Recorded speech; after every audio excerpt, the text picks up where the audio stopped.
എടാ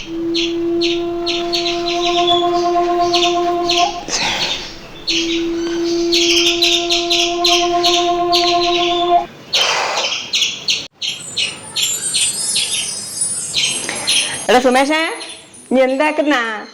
എത്ര നേരമായി ഞാൻ കാത്തു നിൽക്കുന്നു. എന്തെന്നാമേ മനസ്സമാധാനത്തോടെ തൂറാൻ സമ്മതിക്കൂല? ഞാൻ എപ്പം കക്കൂസ് പോകാൻ നോക്കുന്നോ അപ്പം എല്ലാം ഉണ്ടാവും ഇന്നെ ഇതിൻ്റെ ഉള്ളിൽ കുഴിച്ച് മുടിയേക്ക്. ഓ, അത് നമ്മളെ രണ്ടാളെ മനപ്പൊരുത്തം കൊണ്ടായിരിക്കും. മനപ്പൊരുത്തോ? എന്നെ കൊണ്ടൊന്നും പറയിപ്പിക്കണ്ട, ഒന്ന് മാറിയിക്കടായിരുന്നു. എന്താ ഫോൺ കൊടുത്തിട്ട് കക്കൂസ് പോന്ന്? അങ്ങോട്ട് മാറി നിൽക്കടായിരുന്നു. അഥവാ അവിടെ ഇരുന്നിട്ട് പോയിക്കില്ലെങ്കിൽ നിന്റെ വീഡിയോ കണ്ടാൽ താനെ പോയിക്കോളൂ. ഓ, അത് ശരിയാ. അധിക വീഡിയോയിലും കൂടെ അമ്മയുണ്ടല്ലോ. എടാ, നീ കക്കൂസിൽ മര്യാദയ്ക്ക് വെള്ളം ഒഴിച്ചിക്കല്ലേ? അതെന്താ അങ്ങനെ പറഞ്ഞത്?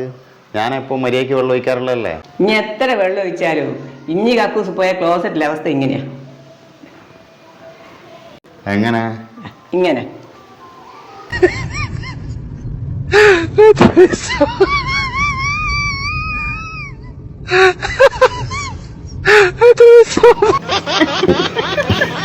മോഹൻലാൽ ഫാൻസ് കണ്ട അമ്മനെ തല്ലിക്കൊല്ലും.